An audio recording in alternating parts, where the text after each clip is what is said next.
안녕하세요. 라디오 코리아 보도국장 원용석입니다. 오늘은 라코 내러티브 26번째 시간입니다. 패널로 심연아, 박세나, 이채원 기자가 나와 있습니다. 안녕하십니까? 안녕하십니까? 네, 라코 내러티브 바로 출발합니다. 네, 오늘 잡은 첫 번째 주제인데요. 미성년자 인신매매 혐의로 수감된 상태에서 생을 마감했죠. 성범죄자 제프리 앱스틴 뉴스가 또 터져 나왔습니다. 기사 먼저 짧게 읽고 얘기를 나눠보도록 하겠는데요. 자, 헤지펀드 매니저였던 성범죄자 제프리 앱스틴이 빌 게이츠, 마이크로소프트 공동 창업자의 불륜을 알고 이를 지렛대로 그를 협박하려 했다고 월스트리트저널이 보도했습니다. 지금 월스트리트저널이 앱스틴 관련 계속해서 연일 보도하고 있어요. 그래서 월스트리트저널이 인용한 소식통에 따르면 빌 게이츠는 2010년쯤 당시 20대였던 러시아 출신 브리치게임 선수 밀라 안토노바를 만났습니다. 그래서 두 사람이 어떻게 만났는지 이런 구체적인 관계에 대해서는 알려지지 않았지만 빌 게이츠가 평소 카드 게임 열렬 팬이었던 것으로 미뤄볼 때 이 모든 정황은 사실인 것으로 그렇게 보여진다. 근데 이제 둘 간의 관계, 그러니까 빌 게이츠가 사실 빌 게이츠 불륜의 관계는 그 전에도 나왔었죠. 저희가 한번 다뤘던 걸로 기억을 하는데. 네, 마이크로소프트 여직원들 또 그랬고 여자들을 굉장히 좀 밝혔다. 그거는 어린 시절 친구들도 그렇게 증언을 했는데 이 안토노바라는 브리지 게임 여성과도 이렇게 불륜의 관계를 가졌다고 그래요. 또 여기에 대해 빌 게이츠가 별로 반박을 안 하고 있어요. 그렇죠? 자금 확보를 하려고 이렇게 안토노바가 앱스틴을 만나서 그 사업 제안서를 건넸지만 앱스틴이 투자하지 않았다고 그럽니다. 그래서 결국 자금 확보에 실패한 안토노바가 소프트웨어 프로그래머가 되겠다고 결심하고 코딩 교육 과정 수강에 필요한 돈을 빌려달라고 앱스틴 그리고 여러 사람에게 부탁을 했다고 그래요. 근데 어쨌든 결과적으로 이런 내용이에요. 앱스틴이 빌 게이츠한테 투자를 해라. 안 그러면은 둘 간의 불륜의 관계 폭로하겠다. 그렇죠? 이런 협박 내용입니다. 요나 기자 이번 뉴스 보면서 어떤 생각이 들던가요? 네, 빌 게이츠가 이런 불륜을 저질렀다라는 사실에 대해서는 새삼 놀랍지는 않았고요. 또 이혼도 했고, 예. 네, 또 그 전에 이제 마이크로소프트 그 여직원과의 이제 불륜설을 또 당당히 인정하지 않았습니까? 그러니까 이게 결혼한 네. 상태에서 불륜의 관계를 가진 건 맞죠? 2010년이면은. 그렇죠. 네. 왜냐하면 그 전 부인과 지금 거의 한 30년을 같이 살았기 때문에 네. 결혼 생활을 했기 때문에 결혼 생활 중에 있었던 그런 일이긴 한데 어쨌든 이 빌 게이츠가 예전에 앱스틴의 그 제안에 수락은 하지 않았다라고 있었지만은 추후에는 한 2천만 불 정도는 다시 제공을 했다고 합니다. 네. 이제 돈을 주고 했기 때문에 거기에서 좀 무게가 좀 실리지 않았을까. 그러면 네. 이제 그거를 어쨌든 2천만 불을 도네이션 한 부분에 대해서는 거기에 대해서 좀 앱스틴에게 좀 입막음용으로 또 이렇게 제공을 하지 않았나. 네. 그래서 직접적으로 말을 하지는 않았지만은 간접적으로는 좀 어느 정도 인정을 하고 그거를 무마를 하려고 했던 정황이 좀 있지 않았나 싶습니다. 네. 네. 그래서 앱스틴이 이제 그 JP 모건하고 같이 수십억 달러 규모 자선기금 네. 설립하는 그 프로젝트에 이제 빌 게이츠한테 돈 달라, 투자해달라 이렇게 얘기를 한 거죠. 여러 차례 설득했는데 게이츠가 이메일로 화답을 안 했다고 그래요. 빌 그렇죠. 게이츠가. 그래서 이제 앱스틴이 이제 열받아서 알았던 것 같아요. 앱스틴이 그 둘을 연결해준 사람인지는 몰라도 2017년 빌 게이츠에게 이메일을 보내서 자신이 지불한 안토노바 코딩 스쿨 비용을 돌려달라. 그렇죠? 돌려달라고 이렇게 요구를 했습니다. 그래서 사실 돈을 받으려는 목적이 아니라 자신이 두 사람의 관계를 알고 있고 그것을 폭로할 수 있다. 이러는 협박성 메시지를 보냈다는데 제가 볼 때는 이 제프리 앱스틴이 앱스틴 아일랜드를 만들지 않았습니까? 그리고 거기 세계적인 지도자들이 많이 갔잖아요. 초청을 했죠. 네. 학계, 연예계, 정계, 재계 그 리더들을 그 앱스틴 아일랜드에 데려갔는데 거기서 이제 온갖 이상한 행위들을 해가지고 그걸 영상으로 촬영을 했다. 그래서 네. 다들 약점이 잡혀있다. 지금 거기에 간 사람들은 모조리 다 그 앱스틴한테 약점이 잡혀있다. 이런 얘기들이 사실 음모론처럼 나왔었는데 이번에 이런 뉴스를 보면서 이거 사실인 거 아니야? 이런 얘기가 나오고 있거든요. 채원 기자 어떻게 보세요? 이번 뉴스 보면서. 일단 어쨌거나 지금까지 나온 건 이 이메일 문장 하나잖아요. 예. 이게 직접적으로 불륜을 저질렀다 이런 내용도 아니고 간접적으로 이렇게 돌려서 말을 했기 때문에 우선은 그 내용에 대해서 좀 더 이제 앞으로 보도가 될 것 같아요. 네. 월스트리트 저널 측에서 더 많은 보도 내용을 앞으로 보도를 할 것 같은데 이거는 그냥 일부분일 뿐이고 아까 말씀드린 것처럼 제프리 앱스틴이 더 많은 내용들을 갖고 있을 거라고 저는 생각을 하고 이게 나중에는 빌 게이츠뿐만이 아니라 더 많은 뭐 정계 사람이든 유명인이든 앞으로 더 많은 내용들이 밝혀지지 않을까라고 생각을 하고 있습니다. 예. 근데 어쨌든 게이츠 측이 지금 함구하고 있는 거 보면은 뭔가 있긴 있지 않았나 싶은데 세나 기자 어떻게 보십니까 이번 뉴스? 네, 저는 제게 거물이지만 그 자기 20대 애인에게 그 적은 그런 후원을 했던 그 게이츠의 쫀쫀함? 예, 일부 네, 쪼잔하면 실망을 했고 사실상 둘이 만났을 때 나이 차이가 거의 한 30살 그렇겠죠. 정도 났다고 해요. 네. 게이츠가 한 50살이었고 그 밀라노바가 20대. 네. 20대였는데 뭐 이제 밀라노바가 구상한 뭐 사업 브리지 플래닛이라고 불리더라고요. 예. 그런 네, 사업에도 투자를 해주지도 않았고 그다음에 밀라노바가 가고 싶었던 그 학교 코딩 스쿨에 지원을 해주지도 않았고 그래서 생각보다 저는 뭐 게이츠의 쫀쫀함에 조금 놀랐던 그런 그러니까 기사였습니다. 바꿔 말하면은 빌 게이츠가 그 돈을 해줬으면 이렇게까지 폭로가 안 됐을 거다 이 얘기로 들리는데. 네네 그랬을 수도 있을 거예요. 그리고 손절을 저는 한 거 네네. 아닐까요? 손절하려다가 쪼잔한 이번에 것보다는 예. 본인에게 어느 정도 해가 있을 거라고 것 생각을 같아가지고. 하고 아, 그럴 수도 있겠네. 뭐 정확한 내용들은 일단 이 기사에서는 알 수는 없지만은 일단은 이 여자분이 빌 게이츠한테 손을 벌렸다 이런 내용은 없고 이제 그렇죠. 앱스틴에게 바로 앱스틴한테, 그렇죠. 좀 도와달라 이렇게 사업을 투자를 예. 받기 위해서 처음에 접근을 한 거니까요. 그렇죠. 협박한 사람은 어쨌든 그 여자가 아니고 앱스틴인 거잖아요. 그렇죠. 앱스틴이 게이츠한테 너 이거 네. 돈 투자 안 하면은 폭로할 거다 이런 네. 식으로 이제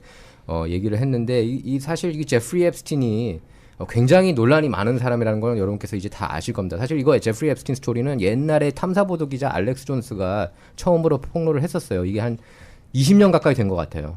근데 그때 얘기했었을 때는 그 알렉스 존스 그러면 음모론자로 또 많이 낙인이 찍혔거든요. 저기 샌디 훅 사건으로 또 욕을 먹고 음모론이다 했는데 그 사람이 근데 보도한 내용들이 지금 다 진실로 이렇게 밝혀지고 있어요. 이 앱스틴 아일랜드 가가지고 미성년자들 그 앱스틴 아일랜드에 그 갔던 인물들이 그 면면이 너무 파격적이잖아요. 너무 그 우리가 뉴스에서 거의 연일 그렇죠. 보던 사람들이 사람들이죠. 빌 네. 게이츠도 있고 아까 보면은 그다음에 그 앤드류 스티븐 왕자. 호킹 박사도 네네. 있고 앤드류 왕자는 지금 그 쫓겨났죠. 그쵸. 이번에 이슈 때문에 앱스틴 아일랜드에 갔다는 것 때문에 그리고 소송도 당했고 네. 그 버지니아 주프레라는 여성한테 소송을 당해서 명예훼손 그 패소했고요. 그다음에 그 코미디언 크리스 터커 그리고 케빈 스페이시는 다 여러분께서 아시겠지만은 그 미성년자 소년들을 이렇게 많이 건드려가지고 소송을 많이 당했어요. 근데 이 사람도 되게 웃기는 게 케빈 스페이시한테 성폭행을 당했다고 했던 그 남성 5명 중에 제가 알고 있기로는 최소 3명이 자살했어요. 최근 2년간. 그리고 그 매년 크리스마스만 되면은 이상한 영상을 올려요. 협박성. 야 너는 자꾸 나 건들면은 나 가만히 안 있어. 뭐 거의 그런 뉘앙스의 메시지를 이렇게 올리고 있고. 그래서 저는 이것도 혹시 앱스틴 아일랜드랑 관련돼 있는지 그건 모르겠습니다만 나오미 캠벨이 거기 이제 갔었고요. 흑인 모델. 그다음에 그 전 영국 총리 토니 블레어의 측근인 피터 맨델슨. 빌 클린턴 같은 경우에는 26번이나 갔다 그럽니다. 앱스틴 아일랜드. 그래서 와. 가장 절친한 관계였던 걸로 그렇게 알려져 있고 그다음에 데이비드 카퍼필드 네. 그 마술사 네. 카퍼필드가 클라우디아 쉬퍼 독일계 슈퍼모델 클라우디아 쉬퍼하고 거기서 프로포즈를 했었대요. 앱스틴 아일랜드에서. 오 마이 갓.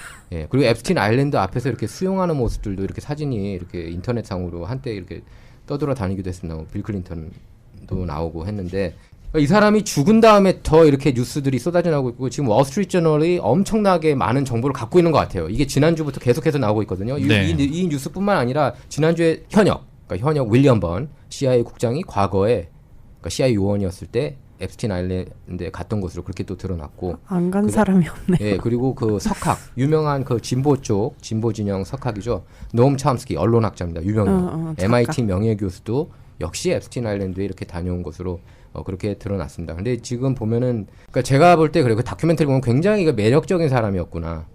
그 사람을 끌어들이는 사람. 이 사람이 대학도 안 나온 걸로 알고 있어요. 근데 이제 교사직도 중간에 하고. 뉴욕대 그렇죠. 네네 중퇴한 예. 걸로 알고 있습니다. 그런데 이제 굉장히 이렇게 흡입력이 있었대요. 얘기를 들어보면은 매력이 있고 그리고 그 여자친구 길레인 맥스웰 있지 않습니까? 둘이 네. 이제 같이 공범이라고 얘기를 많이 하잖아요. 길레인 맥스웰 같은 경우는 유죄 판결 받아가지고 지금 교도소에서 수감 그렇죠. 생활을 하고 네. 있고. 근데 그 수감 생활을 하면서도 이 길레인 맥스웰도 인기가 최고라고 그럽니다. 그 수감자들 사이에서 다들 이렇게 그러니까 뭔가 그 리더십들이 있나봐 이 사람들이. 예, 그래서 그러니까 이렇게 세계적 거물이 될 어떻게 보면 거물이라고 표현해서 그렇지만은 거물이 될 수 있었던 데는 좀 이유가 있었지 않았나 그렇죠. 싶습니다. 예, 그런 네. 것 같아요. 그러니까 제프리 앱스틴 같은 경우에는 사실 그러니까 많은 사람이 이제 그 음모론으로 치부했다가 이게 다 진실로 이제 드러나니까 여기에 이제 사람들이 할 말을 잇는 것 같아요. 야, 이거 그러면 거기 관련된 사람들 다 성범죄자들 아니냐. 지금 빌 게이츠 같은 경우에도 뭔가 약점 제대로 잡힌 것 아니냐. 그래서 빌 게이츠 보면은 이제 그 민주당 쪽 진영 사람이잖아요. 그렇죠. 네. 빌 게이츠 같은 경우에는. 그래서 그런데 그 앱스틴 같은 경우에도 이 공화당보다는 거기 갔던 인사들 보면 민주당하고 그 특히 빌 클린턴하고 굉장히 친했던 걸로 미루어 볼 때 이런 약점들 잡혀가지고 이렇게 민주당 쪽 진영 푸시하는 거 아니면 각종 이제 음모론이 지금 난무를 하고 있습니다. 네, 이게 보통 이제 뭐 범죄자와 좀 친하다, 친분이 있었다, 뭐 어딜 같이 갔다 이렇게 하면 뭐 그냥 친해서 그럴 수 있다 이렇게 넘길 수도 있는 상황이지만은 이 사건이나 뭐 이 특히 또 앱스틴이기 때문에 여기에 갔던 사람들에 대해서는 그냥 친해서 갔겠지가 아니라 이게 다 이제 연결고리가 돼버리는 거예요. 그렇죠. 예, 그래서 네. 그게 이제 예전에는 그냥 그렇게 해서 음모론으로 넘어갔다면 지금은 이제 이게 하나씩 다 진실로 다 들춰나는 거라서 예. 이게 좀 타격이 있지 않을까. 이건 뭐 정계뿐만 아니라 모든 이 인사 쪽에서는 좀 타격이 있지 않을까 생각이 듭니다. 네. 예, 저기 최원 기자가 어떻게 생각하세요? 이번 이슈에 대해서 제프리 앱스틴 이게 그냥 음모론인 것 같아요? 아니면은 실제로 이게 다 어느 정도 약점들이 좀 잡힌 것 아닌가? 이게 사실 베네디 페어에서 한번 특종 보도 했었어요. 몇 년 전에 앱스틴 아일랜드 갔다 온 사람들은 다 이게 이게 뭔가 약점 잡힐 가능성이 굉장히 높다. 특히 이제 윌리엄 번 CIA 국장 현역 국장이 과거에도 있었던 걸로 미뤄볼 때 그러면은 앱스틴이 CIA 요원이 아니었냐? 그럼 CIA가 나쁜 짓 한 게 이게 한두 개가 아니거든요. 과거 이렇게 미국의 이렇게 마약 밀매 사업에도 관여를 했었어요. CIA가. 그래서 CIA 없애자. 일부에서는. 그렇죠. 그런 네. 얘기까지가 나왔었는데 그 영화도 있습니다. 톰 크루즈 주연 영화 한번 보셨는지 모르겠는데 American Made 아주 적나라하게 다 드러나요. 그 CIA가 어떤 행위들을 했는지. 음모론이라고는 생각이 안 되는 게 일단 빌 게이츠가 그 전에 이것도 음모론이라고 떠돌긴 했었는데 나체로 이제 수영을 맞다. 하면서 여자들과 함께 맞아요. 끼고 놀았다 이런 네. 내용도 보도가 됐어 아니라고 이제 주장을 했지만 네. 그리고 이거에 대해서 아까 빌 게이츠의 측에 주장이 없었다고 하셨는데 빌 게이츠가 직접적으로 얘기하지 않았지만 그 대변인. 네, 그 대변인이 좀 약간 말 실수를 한 것 같은 게 둘의 관계를 이용하려고 했다라고 얘기를 한 거면 어느 정도 인정을 한 거 그러니까요. 아닐까요? 좀 그때 말 실수를 한 것 같아요. 제가 봤을 때. 이렇게 얘기를 했죠. 게이츠는 오로지 자선 사업 문제로만 제프리 앱스틴을 그쵸. 만났다. 그래서 게이츠를 끌어들이는데 계속 실패하자 게이츠를 이용을 위협하기 위해 과거의 관계를 이용하려 했다. 그렇죠. 그게 그러니까 말 이게- 뜻은 있긴 있었다는 내용이잖아요. 그렇죠. 네, 맞습니다. 그러니까 안토노바 이번 사건도 보면 안토노바를 만난 게 이 빌 게이츠가 만난 게 2010년이라고 얘기를 했어요. 네. 근데 이제 그 마이크로소프트 여직원과 사귀었다 그 여직원이 폭로한 사실에 의하면 2000년도부터 2008년까지 사귀었다고 이렇게 얘기를 네, 했거든요. 네. 그러니까는 벌써 이제 불륜이나 이런 부분이 시작되고 나서 그 다음에 이제 안토노바를 만난 거기 때문에 충분히 또 가능성이 있다 이렇게 생각이 되는 거죠. 예, 그리고 지금 생각해보면 빌 게이츠하고 아내 멜린다 게이츠하고 서둘러서 이혼하지 않았습니까? 네. 앱스틴 뉴스 터져 나오면서 그렇죠. 네. 이 뉴스까지도 다 그러니까 빌 게이츠한테 계속 물어봤을 거 아니에요. 멜린다 게이츠가 생각 있는 여자라면 너 도대체 누구랑 바람 폈냐? 다 불어라. 어차피 그래서 빌 게이츠 정도면은 자기 관련된 어떤 뉴스들이 나올지 대충 감지를 했을 테고 이 얘기를 그래서 멜린다 게이츠한테도 했을 가능성이 있다. 이런 얘기도 나오고 있습니다. 근데 실제로 멀린다 게이츠가 제일 분노했던 게 이 앱스틴하고 어울렸다는 그 사실에 그 초점을 둬가지고 이혼이 바로 결정이 됐다고 네, 그런 예. 기사를 읽었습니다. 예, 그래서 지금 그 제프리 앱스틴을 보면은 2019년에 그때 체포됐죠. 1년 몇 개월 형을 살다가 나와가지고 그 다음에 이제 또 체포가 됐습니다. 이게 또 다시 뉴스에 오르내리면서 그런데 이제 사망 놓고도 온갖 음모론이 나오고 있지 않습니까?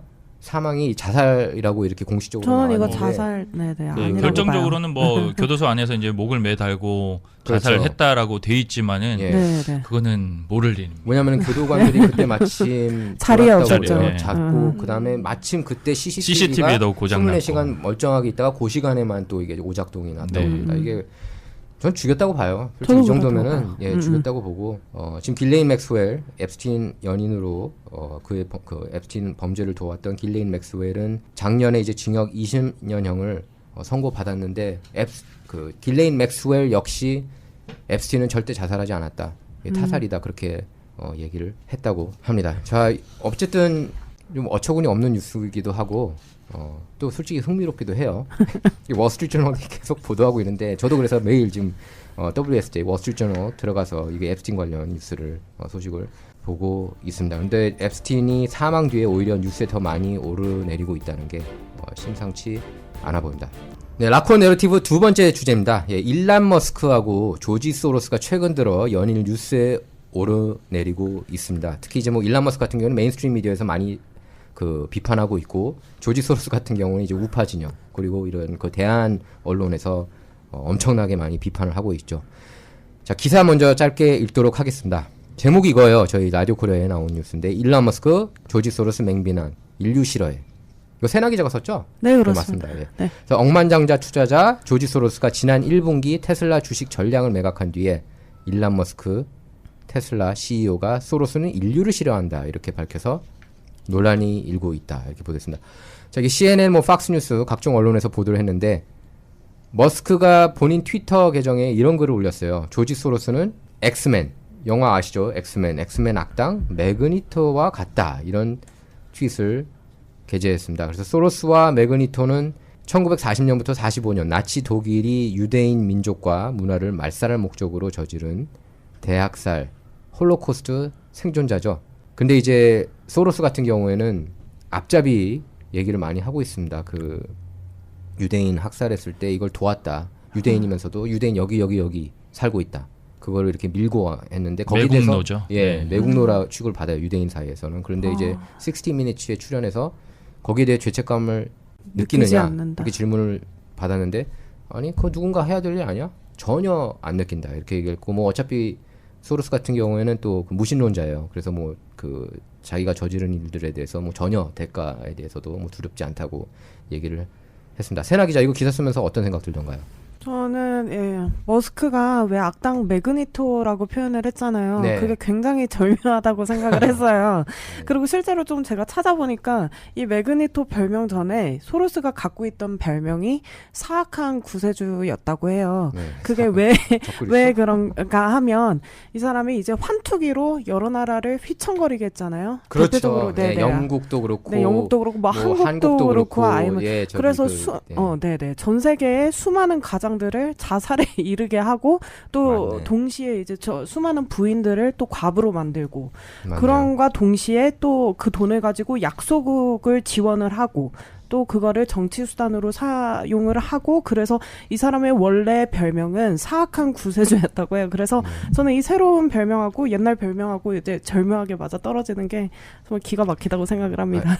아니 딱 그 한국이 좋은 예인 게 한국이 IMF 터졌을 때 김대중 당시 대통령이 가장 먼저 이렇게 도와달라고 손길을 내밀었던 사람이 조지 소로스였어요. 아마 기억하실지 모르겠는데 그래서 소로스가 굉장히 한국 뉴스에도 많이 이렇게 오르내렸으니까 그러니까 마치 이제 소로스가 이제 구세주처럼 한국을 이렇게 살려주는 그런 존재처럼 이렇게 부각했는데 사실 그 전에 IMF 사태를 촉발시킨 것도 이제 소로스였다 그렇게 말하는 경제 전문가들이 많이 있습니다.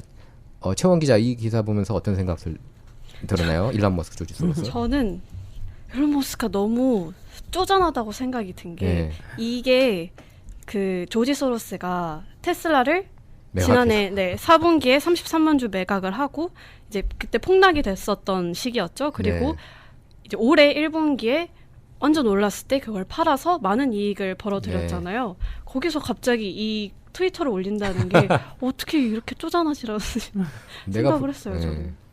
돈에 많이 휘둘리는 것 같아요. 이 억만장자들 보면은 그래도 그 돈에서 이제 해방된 레벨 아닌가. 일란 머스크 같으면 세계 넘버원 아니에요? 그렇죠. 지금까지, 네. 그죠? 그렇죠. 근데 근데 요새 보면은 그 포브스 400에 이렇게 올라 있는 사람들 보면은 서로 이렇게 경쟁을 하는 것 같아요. 그럼요. 예, 네. 경쟁을 하는 것 같고 소로스도 아마 탑 10에 들어가 있을걸요? 제가 알고 있기로는. 네네. 그 세계 거부로. 근데 어쨌든 요나 기자 이번 기사 보면서 어떤 생각 들었습니까? 일단은 뭐 일론 머스크가 뭐 악담을 하고 뭐 비판을 하고 비난을 하는 거는 뭐 그렇다 뭐 하루 이틀 일도 아니잖아요. 그렇기 때문에 이제 오늘 뭐 놀랄 일이 많이 없는 것 같은데 별로 놀라진 않습니다. 근데 이제 조지 소로스 입장에서 저는 한번 봤습니다. 요번에 이제 이 사건에 이제 발단이 된 게 조지 소로스가 공매도를 한 거거든요. 공매도 한 거죠. 예, 네. 이게 공매도 원래 이런 거 잘해요, 소로스가. 그렇죠. 그래서 어차피 폭락시키고, 어쨌든 이런 헤지 펀드를 운영하는 그런 투자자이기 때문에 네. 공매도라는 게 뭐냐면 이제 주식이 없이도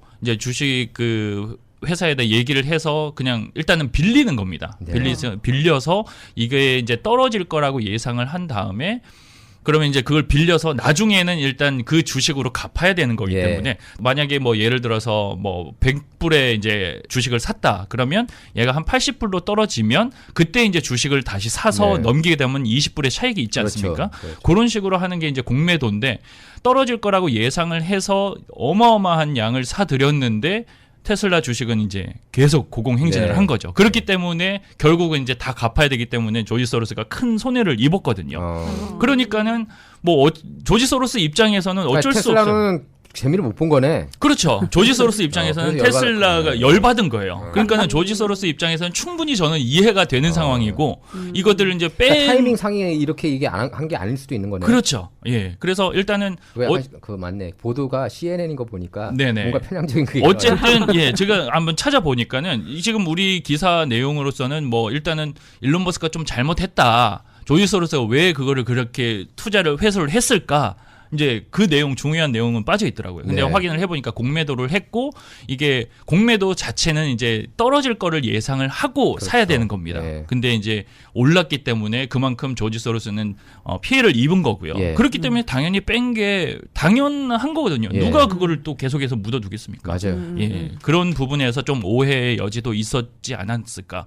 또 이제 일론 머스크 입장에서를 보면 이게 공매도 한 거에 대해서 이제 분노를 하는 거죠. 네. 열 받은 거죠. 네. 예, 뭐 이 아시다시피 이 테슬라의 이 머스크 자체가 이제 테슬라 주식에 되게 열정적이고 되게 그 관심이 있고 되게 자부심이 있지 않습니까? 그렇죠. 네. 근데 이제 그거에 대해서 공매도를 했다는 사실에 이제 주식의 가치를 떨어뜨렸다는 거에 자체에 이제 열을 네, 받은 거죠. 예. 그래서 또 비난을 쏟아부은 거라. 지금 그렇게 생각하고 시가총액 있습니다. 1위는 애플이죠. 아직 그 테슬라는 아니죠. 네. 예. 이제 사실 사람들이 여기에 이제 관심을 갖고 있는 이유가 조지 소로스가 사실 민주당 실세라는 거는 알 사람은 다 알거든요. 사실 그렇죠. 네.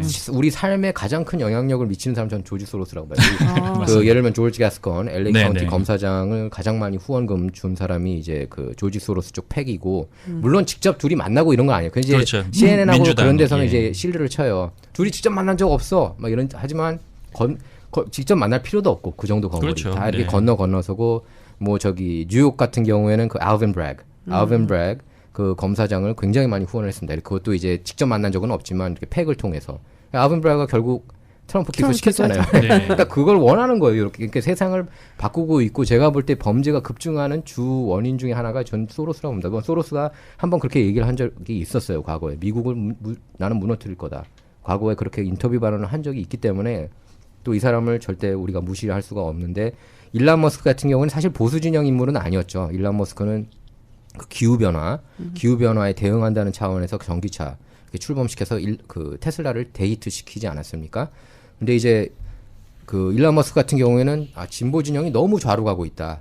그렇게 느꼈나 봐요. 그래서 이거 언론의 탄압 그리고 너무 언론이 일방적으로 좌성향인 걸 보고 그리고 빅테크까지 이제 악영향이 갈고 있구나. 그걸 느끼면서 이제 사실 테슬라를 갑자기 노리기 시작했잖아요.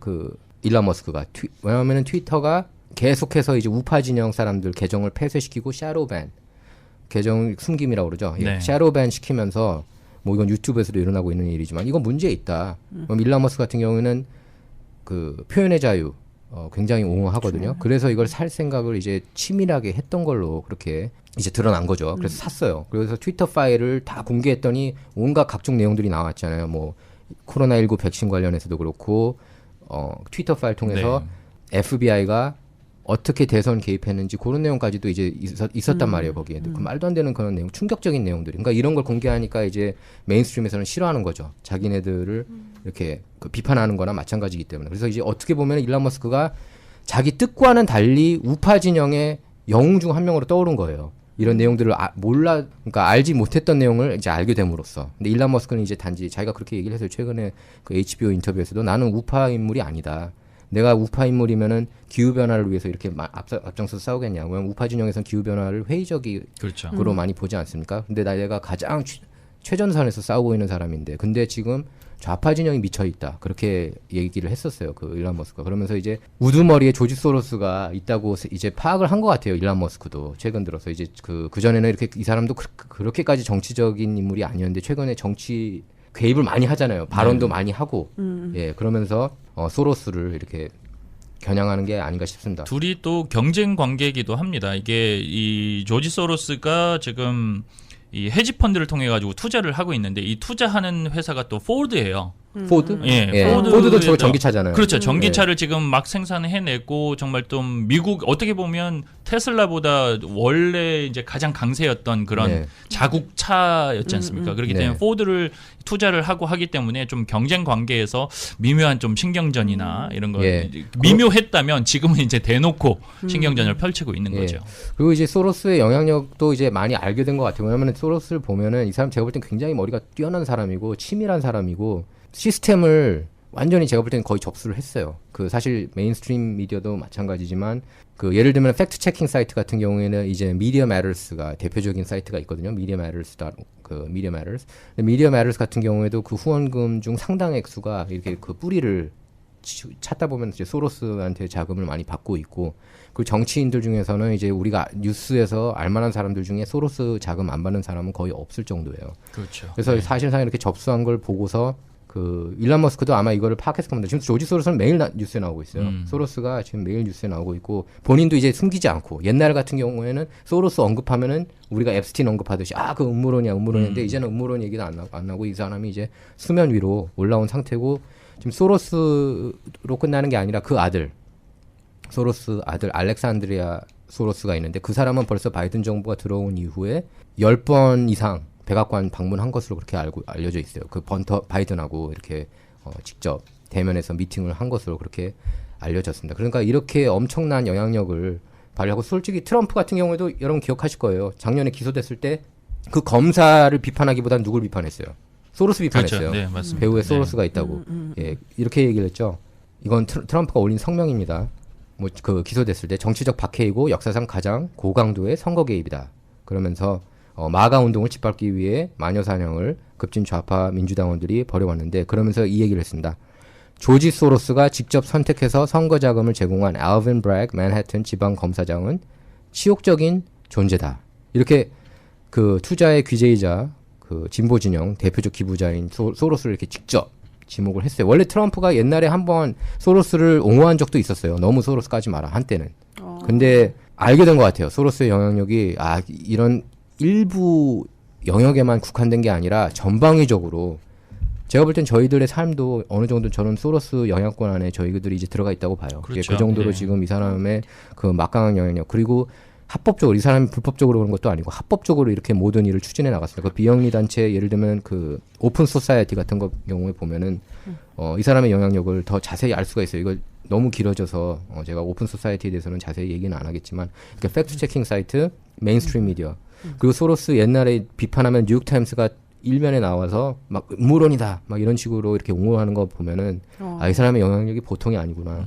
굉장히 두렵다. 전 제 친구 중에 한 명이 그 농객이에요. 근데 보수 농객인데 이분이 뭐라고 그랬냐면은 소로스의 존재를 알고 나서 자기는 일주일간 악몽에 시달린 적이 있었다. 너무 무서워가지고 소로스가 소름 끼칠 정도로 너무 무서워가지고 그런 친구도 있었어요. 그래서 근데 일론 머스크가 이렇게 대놓고, 사실 소로스는 건들 수 없는 존재라고 했는데 지금은 이제 막 나서서 얘기를 하는 것 같아요. 너무 이제 영향력이 커지니까 이렇게 비판도 하고, 그 일론 머스크 같은 경우에는 이제 자기가 모르겠어요.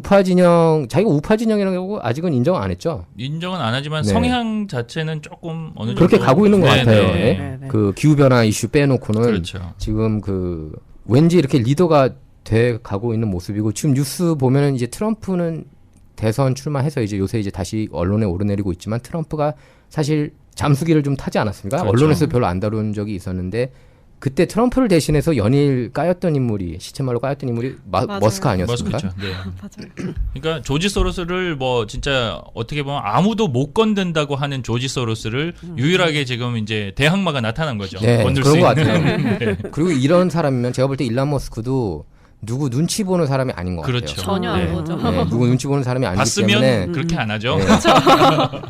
그러니까 알았다면은 소로스 이렇게 못 갔을 거다 이런 얘기도 하는데 그래서 저는 그냥 이게 재밌는 것 같아요. 이게 우파 진영에서도 이렇게 그 소로스에 대항할 수 있는 인물이 너무 없지 않느냐는 얘기가 많아요. 소로스는 이렇게 치밀하게 다 전방위적으로 언론, 빅테크까지 영향을 미치는데 지금 우파 진영 없거든요. 그렇죠. 우파 진영 대표할 만한 인물 누가 있어요? 억만장자.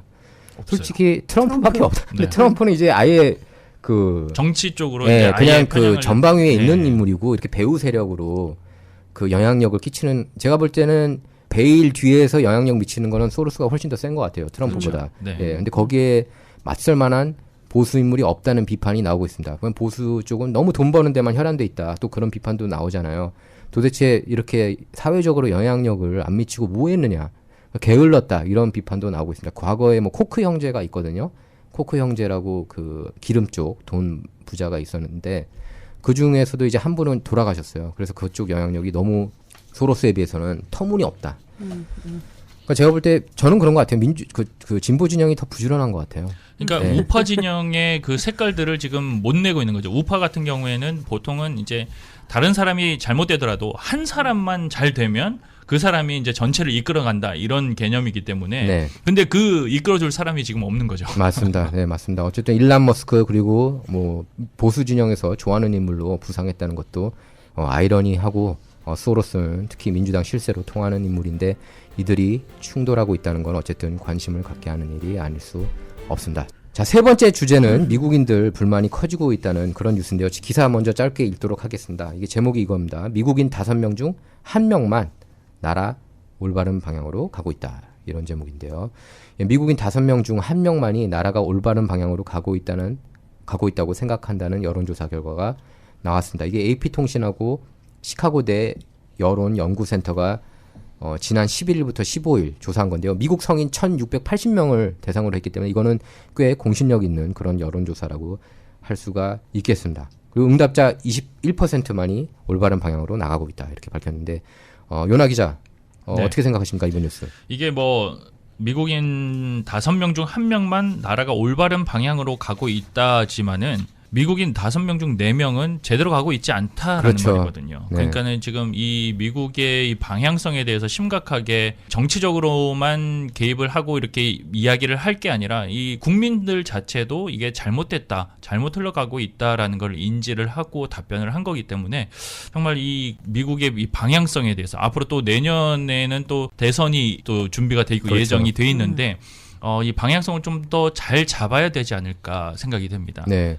아무래도 그 국민들이 삶의 질이 떨어져서 이렇게 응답하지 않았나 싶은데 뭐 여러 가지 부분이 있죠. 뭐 인플레이션 그렇죠. 예. 부분이 가장 좀 크지 않을까. 왜냐하면 국민들한테 직접적으로 다가오는 거는 진짜 이 생활에 맞아요. 관련된 그런 물가거든요. 예. 예, 경제 이슈라고 봐요. 왜냐면은 경제적으로 그냥 살만하면은 미국 그냥 사실 뉴스 그 차단하고도 삶이 가능하지 않습니까? 관심이 없죠. 예, 없어지는데 예. 지금 뉴스에 관심이 있어지는 이유 자체가 또 경제적으로 상당히 문제가 있고 지금 삶이 힘들어지기 때문에 네. 이런 거에 관심을 두고 그렇게 답변을 하지 않았나 생각이 네. 듭니다. 최원 기자 어떻게 생각하십니까? 이 미국인 중에 5명 중 이제 4명이 살기가 힘들다고 네. 얘기를 했는데 이제 개인적으로 접근을 하자면 저 같은 경우도 경제랑 치안 때문에 너무 불안해서 미국에서 살기가 너무 어렵고 불안한 거예요. 그래서 저도 이 5명 중 그 5명 중 4명 안에 중에. 속해 있지 않나 예. 라고 생각이 예. 듭니다. 세나 기자 어떻게 생각하세요?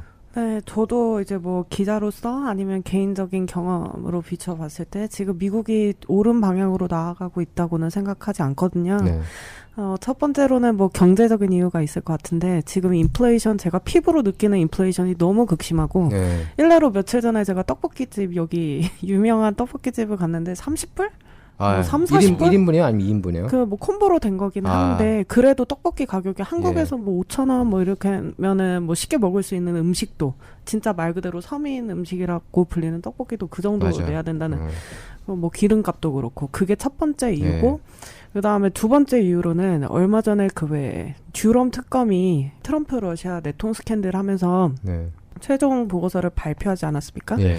근데 거기에서 이제 제일 골자로 되는 얘기가 FBI가 이제 뭐 스캔들이 잘못된 것인 줄 알면서도 이제 권위를 무기로 수사를 강행했다 뭐 이런 예. 게 사실인 네. 것으로 나왔어요. 네. 그러면서 그 뉴스를 보면서 아 진짜 우리는 어떤 정권 밑에서 누구를 믿고 따라가야 되나? 네. 막 그런 생각을 하면서 굉장히 회의적인 네. 마음이 들었습니다. 맞아요. 그 사실 그 듀럼 특검 그 보고서 발표된 뒤에 제 주변 사람들도 굉장히 그 허탈하대요. 그러니까 이렇게 알면서도 이렇게 범죄 행위들이 알면서도 여기에 대한 그 대가를 치른 사람들은 거의 없거든요. 근데 제가 볼 땐 그런 것 같아요. 언론이 지켜주면은 그래서 우리가 지난 시간에도 얘기를 했지만 언론이 지켜주면은 이게 지켜지는 것 같아요. 보니까 네. 예, 이게 법 위에 정치고 정치 그죠? 위에 예, 정치 위에 언론이죠. 언론 예, 이 맞는 것 같아요. 이거 보면은 언론들이 이렇게 그걸 집중 조명해서 이렇게 그 없는 스캔들을 만드는 거잖아요. 그래서 이렇게 그 모함을 하면은 거기에 대한 그런 그 응징의 대가가 있어야 되는데, 그러니까 너무 이제 그 반대 세력이 약한 것 같아요. 이미 그러니까 제가 볼 때 시스템을 접수했다는 게, 그러니까 소로스 같은 인물들이 이렇게 소로스 이거 시스템을 접수하다 보면은 허탈감이 커질 수밖에 없고, 그리고 뭐 사법적으로 그렇고, 그다음 경제적으로 일단 이렇게 삶이 힘들어지면 불만을 가질 수밖에 없지 않나 싶어요. 이게 네.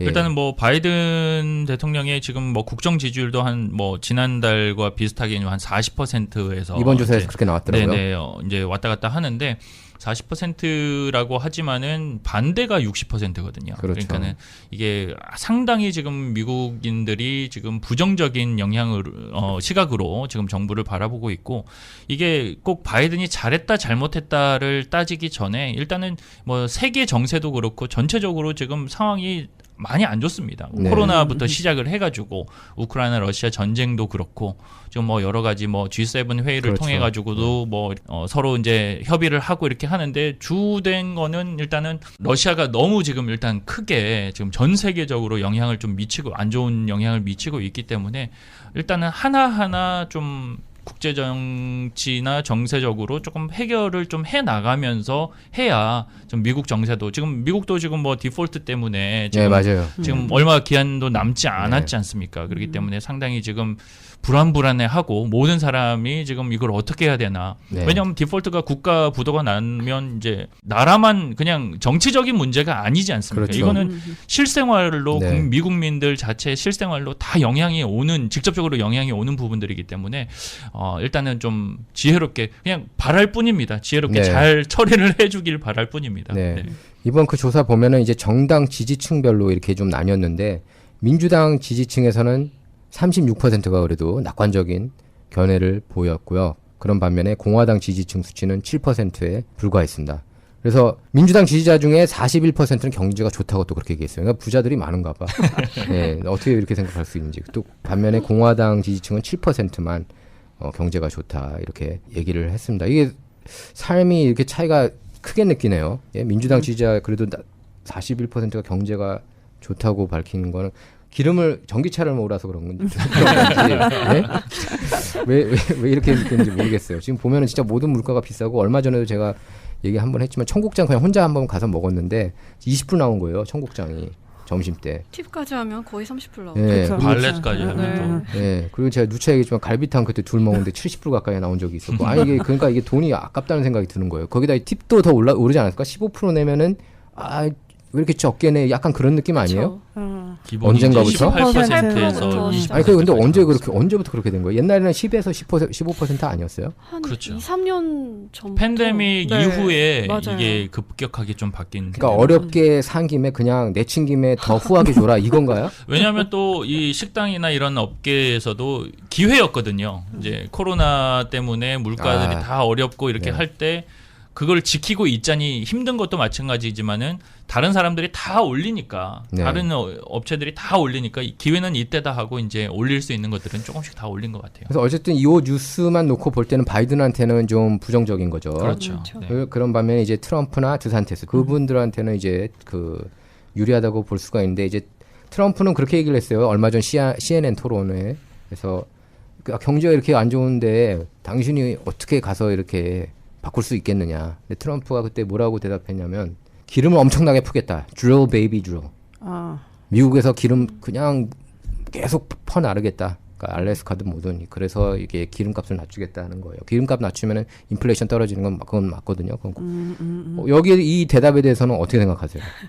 기름을 엄청나게 푸겠다. drill baby drill 영어로 이렇게 얘기를 했어요. 그 표현이 있거든요. 단기적으로 보면 그게 뭐 경제를 살리기 위해서 맞을 수 있는데 그게 장기적으로 봤을 때 그게 안 좋으니까 어느 정도 제지를 했을 텐데 이거를 막 그렇게 퍼 올리면은 그러니까 이제 좀 무모한 생각이지 않을까. 근데 그런 걸 저지를 한다면 여기서는 안 한다고 다른 국가에서 안 하는 건 아니거든요. 그렇죠. 사우디아라비아에서 이제 수입을 잔뜩 해오거든요. 사우디아라비아가 엄청나게 그만큼 이제 시추작업을 많이 하겠죠. 왜냐하면 수입을 더 해야 되니까 미국 입장에서는. 그러니까 미국이 이 석유 시출을 안 하는 이유 중에 하나가 첫 번째는 뭐 환경 문제이기도 하고 지금 미국 땅 이 대륙 밑에 깔려 있는 그런 가스나 네. 이런 기름들이 어마어마합니다. 지금 어마어마한데 일단은 나중을 본 거죠. 이제 다른 나라에서 다 퍼고 이제 맞아요. 없어지면 나중에 이제 더 세계를 장악하겠다 이거거든요. 그 얘기는 제가 초등학교 때부터 들은 것 같아요. 그렇죠. 솔직히 미국이 기름이 세계에서 제일 많고 뭐 셰일가스 몇 년 전에 그게 발견되면서 1000년을 쓸 수 있다는 얘기까지 네. 나오고 있어요. 이거 무한정으로 미국은 거의 이제 자원 걱정 안 해야 자원 되는데. 부족에서 해방된 국가라는 얘기까지 나오고 있어요. 그리고 모든 국가하고 비즈니스를 단절해도 살 수 있는 나라, 자급자족 나라가 됐구나라고 이제 얘기를 했거든요. 그런데 그러니까 저는 이제 그 기후변화 그 어젠다가 안 맞다고 보는 게 그러면 사우디아라비아도 그럼 탄압을 그렇죠. 하든지 하지 못하게 전 중국을 세계적으로 같이 해야 되는 같이 거거든요. 이거 해야 네. 되는데 마치 다른 나라에서는 해도 되고 여기 의존하는 거는 뭔가 이게 자기네들끼리의 그 입속이 있는 게 아닌가 싶어요. 미국에서 이걸 풀면은 이득을 못 보고 해외에서 풀면은 이득을 보는 그런 진영이 자꾸 이렇게 기후변화 어젠다를 푸시하는 게 아닌가 싶은데. 근데 좀 더 이렇게 미국에서 좀 빼내도 괜찮을 것 같아요. 좀 잡으려고. 그러니까. 인플레이션 예. 잡고 하려면 그 얘기는 제가 옛날부터 들었어요. 다른 나라들이 다 기름 못 쫙 없어질 빼고 때. 네. 그때 미국이 엄청나게 비싸게 부르겠다. 그 얘기는 옛날부터 나오는데 제가 볼 때 그게 그런 것 같지가 않아요. 지금 미국 보면은 솔직히 기름에 대한 비판이 많잖아요. 그렇죠. 전반적으로 메인스트림이나 빅테크에서는 푸시하는 게 이거 기후변화에 안 좋다. 클라이밋 체인지를 가져온다. 카본 풋프린트 얘기하면서.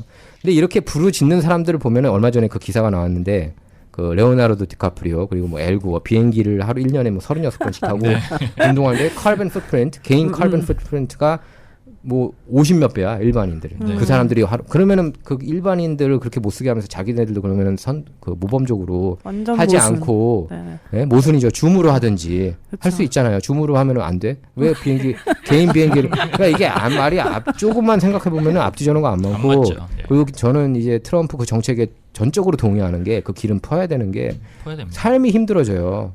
이게 그 기름만 비싼 게 아니고 우리가 사는 모든 고무. 생활 필수품들이 비싸죠. 그럼 그게 다 트럭으로 운반하지 않습니까? 그렇죠. 그 트럭이 또 전기로 운반되는 게 아니에요. 아직까지는 네. 화석 연료에 의존할 수밖에 없기 때문에 그렇죠. 뭐 나중에야 뭐 100년 후에야 뭐 진짜 그렇죠. 화석 연료가 필요 없을 만큼 네. 뭐 전기 에너지라든지 어차피 근데 전기 에너지도 화석 연료가 필요하기 그게 때문에 화석 연료가 필요하대요. 네. 전기 에너지도. 그렇기 네. 때문에 어쩔 수 없기 때문에 좀 퍼야 됩니다. 그리고 네. 이게 대체 에너지를 비판하자는 게 아니라 전기 에너지 뭐 이런 그 태양열 그 풍력 이걸 비판하자는 게 아니라 같이 경쟁하게 하는 관계가 더 나은 것 같아요. 그럼 소비자들이 가장 큰 혜택을 볼 것 같습니다. 이게 그러니까 대체 에너지가 효율적이긴 그렇죠. 해요. 왜냐하면 직접적으로 화석 에너지를 쓰는 것보다 훨씬 더 많은 양의 이제 대체 에너지를 쓸 수가 있기 때문에 효율적인 면에서는 좋지만 어쨌든 화석 에너지가 필요하다는 거거든요. 근데 이제 그 대체 에너지가 그 충족이 안 돼요. 그렇죠. 그 화석 연료로 이렇게 사람들을 만족시킬 수 있는 반면에 지금 태양열이나 풍력 같은 경우에는 일자리 창출도 안 되고 파산 많이 했어요, 솔직히. 그렇죠. 태양열 네. 관련 회사들은 요즘 태양열 파산을- 회사들 어렵습니다. 예, 네. 파산을 많이 했어요. 그래서 이것만 푸시하는 거는 우리 실생활에 그러니까 이게 중산층 죽이기라는 얘기가 나와요. 그래서 이 기후변화 어젠다는 결국에 양극화. 그러니까 부자들은 상관없거든요. 뭐 오르든 내리든 오히려 더 좋고 길바닥 그 로드에 차가 덜 있으면은 자기네들은 운전하기도 편하고 이렇게 그렇죠. 얘기를 해요. 네. 진짜 부자들은 전기차 안 탑니다. 못 타고 다니죠? 그래요? 안 타니 그냥 네. 화석 화석연료 그냥 타고 다녀요. 람보르기니 그치, 이런 그러네. 거는 뭐 저기 롤스로이스 포르쉐 이런 거는, 예, 뭐 그런 그쵸. 거는 전기차 안 만들지 예, 않습니까? 페라리 맞아요. 안 만들지. 안 만들지 맞아요. 않습니다. 예, 그런 차. 그러니까 이게 좀 우리 중산층이 힘들다. 왜냐하면은 이게 그 건강한 국가들은 중산층이 건실한 국가들이거든요. 화석연료 때리면은 제가 볼 때는 중산층 힘들어져요. 그렇죠. 예. 네. 왜냐하면 저만 해도 화석연료에 의존하고 출퇴근할 그럼요. 때 여기 전기차 몰고 다니는 친구들은 없는 것 같아. 없지 않아요? 저희 오, 보도국에는 저희 보도국에서 없습니다. 그렇게 네. 테슬라가 인기 많아도 없어요. 왜냐하면 일반 중산층이나 서민들은 그걸 감당하기가 쉽지가 않거든요. 그렇죠. 네. 예? 그건 사실 어느 정도 이렇게 돈 있는 사람들, 집안에 돈 있는 사람들이 이제 전기차, 그 전기차로 화석연료가 끝나는 것도 아니고, 네. 그렇죠?